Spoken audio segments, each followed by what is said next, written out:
me he llegado a endeudar con Hacienda. ¿Te compensa ser empresario? La gente no entiende por qué algunas empresas se hacen megatochas y otras simplemente se ven como limitadas en el espacio. Estás limitado por tu tiempo, tienes 24 horas y como tienes 24 horas y no has delegado eso, pues llega un momento que te agobias. ¿Y te compensa ser empresario? A largo plazo, sí. Si te refuerzas bien y haces bien las cosas, pues claro, y te rodeas de buenos trabajadores y todo esto, pues claro que sí. ¿Cuánta gente has llegado a tener?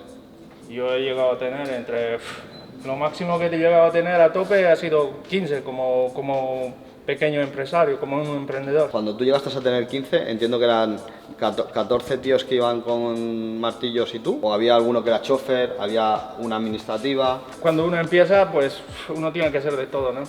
Y al final, pues yo lo he llevado de todo. ¿Dónde hemos llegado? Al hombre orquesta. Al hombre orquesta. O sea, primera etapa, el hombre orquesta, ¿no? Sí. El hombre orquesta, o sea, partes de la ilusión, montas la compañía. O sea, estamos con Willy, que Willy es un tío que es... ¿Cuánto tiempo hace que nos conocemos? Ya unos cuantos añitos ya y tal. Sí. Y es un tío que es capaz de hacerte, yo qué sé, una cuchara... Lo mismo te hago una cuchara del palo o un castillo. Efectivamente, es el mejor carpintero que conozco, ¿no? Entonces, como profesional es muy bestia. Como profesional es la bomba. Pero el siguiente paso es pasar a autoempleo, ¿no? Él ya se pone por su cuenta. Y el siguiente paso es intentar pasar de flautista a director de cuarteto, ¿no? Entonces, el director de cuarteto, pues ya tienes 14. En esos 14... ¿Qué haces para pasar de tú ir con tus herramientas a tener 5 tíos? ¿Sigues siendo tú? ¿Sigues haciendo las facturas tú? ¿Sigues haciendo el presupuesto tú? Y contratas un gestor, ¿no? ¿O qué haces? Tarde o temprano tienes que abastecerte de gente competente, ¿no? Y ahora en día aquí por lo menos aquí lo que yo he experimentado aquí en Barcelona es difícil encontrar una mano de obra calificada. Yo creo... Y honesta y leal. Yo creo, y como tengo confianza contigo y creo que te lo puedo decir, tu problema en realidad es que has intentado crecer sin estructura de indirectos. Sí. O sea, tú eras tú y tus secuaces, que ibais con las cajas de herramientas, pero nunca has llegado a tener una estructura donde tenías una oficina, con una persona administrativa que te llevara la contabilidad, que te hiciera los presupuestos. Eso yo creo que ese paso no lo llegaste a dar, jamás. Siempre he tenido que acabar tratando contigo las facturas, los presupuestos, todo esto. Entonces al final ese concepto de no tener delegado esa parte, o no haber podido llegar a ser capaz de delegar esa parte, no te ha permitido ver el negocio desde otro punto de vista. Y eso es lo que te ha impedido en un momento dado seguir creciendo. Porque siempre, al final, estás limitado por tu tiempo. Tienes 24 horas y como tienes 24 horas y no has delegado eso, pues llega un momento que te agobias. Tengo claro que eres el mejor carpintero que conozco y eres un tío trabajador como el que más, y sacrificado y perfeccionista, pero no tengo claro que seas el mejor contable del mundo. Entonces, si no eres el mejor contable del mundo y no te apoyas en un buen contable y delegas esas funciones, no vas a poder crecer, ¿no? Sí, eso es verdad, eso lo he llegado a experimentar, lo he vivido y lo he experimentado hasta ahora, hoy en día. Y una vez sabiendo la limitación, ¿por qué no la cambiaste? ¿Por qué no empiezas por ahí a montar una pequeña estructura que sea capaz de eso tiene un costo, y ese costo a veces no llegas a generarlo y es un gasto más que tienes que pagar. Estamos viendo la limitación, ¿no? Sí, yo estoy limitado, no puedo disponer de algo que, oye, tú me vas a hacer de esto, el otro de esto. Lo que quiero que entendáis es por qué lo he llevado al precipicio. Yo sabía que íbamos a acabar aquí, porque yo lo conozco y yo sé que su limitación es la fase burocrática. Él no tiene ningún problema con hacer un mueble, es capaz de hacerte un mueble con los ojos cerrados y es capaz de gestionar a los carpinteros mejor que nadie. El problema es que su limitación no es tanto de hacer buen trabajo y entregarlo, que es un tío serio, sino de montar una estructura que le permita crecer. Y entonces llegamos al punto de la escalabilidad. Os he traído aquí justamente para ver, en contraposición a lo que os acabo de decir, de por qué aquel proyecto es escalable y este es menos escalable, porque aquí tienes una limitación personal. Tiene una complicación o le cuesta delegar. Eso, como no lo controla, no sabe buscar a una persona que sea capaz de hacerle esas funciones y es más, le cuesta confiar. Seguramente te costaría confiar en alguien que te hiciera las facturas, los presupuestos y eso sería bastante complicado, ¿no? Esta limitación, que es lo que hablábamos antes, de cuando tú sabes que tienes que dar un salto para cambiar de estadio en la compañía, aquí se ve muy claro, ¿no?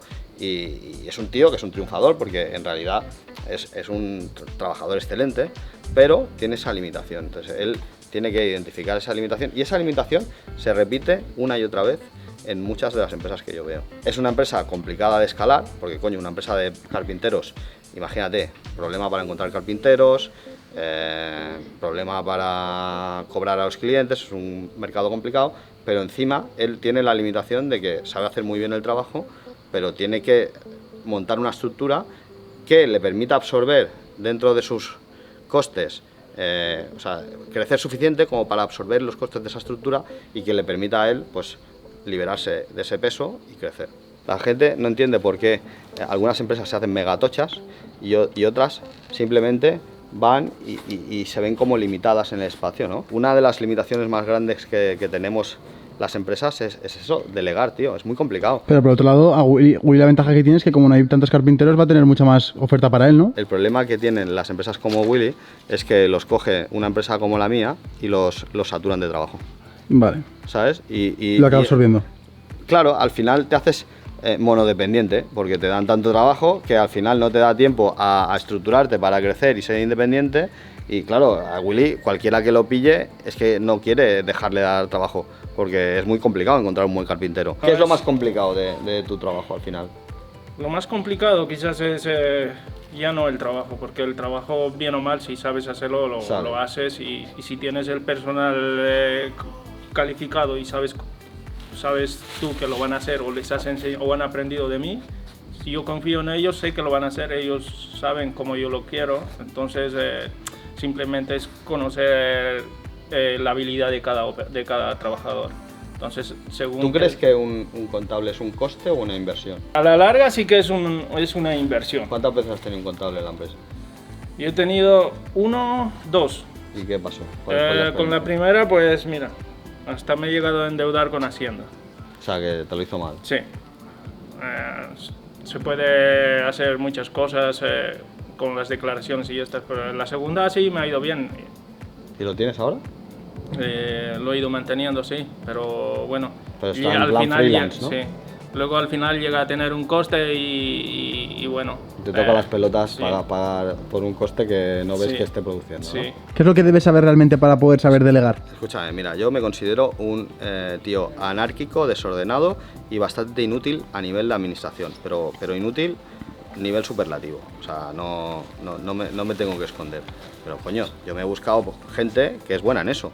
O sea, lo que creo que no tiene sentido, o lo que creo que no tiene mucho sentido, lo que estás diciendo es, yo sabiéndome peor que Rosa, por ejemplo, que trabaja conmigo, o que algunas personas que trabajan conmigo, que son infinitamente mejores que yo en ese campo, intentar yo hacer su trabajo para que ellos hagan el mío. O sea, yo creo que cada uno tiene que ver en qué es bueno y dedicarse a eso. Y lo otro, delegarlo. Es muy jodido, ¿eh? O sea, esto de delegar, que es una palabra muy bonita y muy rápida de decir, es muy jodido, porque al final tú le estás dando las llaves del castillo a un tío que prácticamente no conoces, que tienes que tener una confianza con él y que tal. Y no solamente es hacerle un presupuesto, una factura, es darte los datos. Tú como empresario necesitas datos. Y los necesitas al día. O sea, no vale con que te digan una vez cada trimestre, has ganado o has perdido, no. Tú necesitas saber si hoy estás ganando o estás perdiendo, porque si no puedes tomar hoy las decisiones, realmente estás jodido. Es que estás jodido, porque a mí de qué me vale que de aquí 3 meses me digan que he perdido durante 3 meses. Yo lo que quiero saber es que ahora estoy perdiendo para poder rectificar, llamar a mi cliente y decir, oye, esto ya no te lo hago más. Pero si me dices de aquí 3 meses no me vale de nada. Entonces, yo creo que uno de los errores que hay es ver las estructuras como costes, que sí que en parte son costes, pero que son costes que tienen que ir incluidos en el precio. Entonces, a lo mejor tienes que subir el precio, pero hay cosas que son inevitables. Es como si intentar hacer un mueble sin herramientas. Pues lo otro es un poco lo mismo. Si quieres pasar de emprendedor o de autoempleado a emprendedor, tienes que asumir que tienes que cambiar cosas en el camino. Y estas cosas son incrementar la estructura, no te queda otra. Me voy a quedar con ese dato. No, tío, sí es muy bueno, pero lo que tienes que hacer es intentar centrarte en lo que sabes.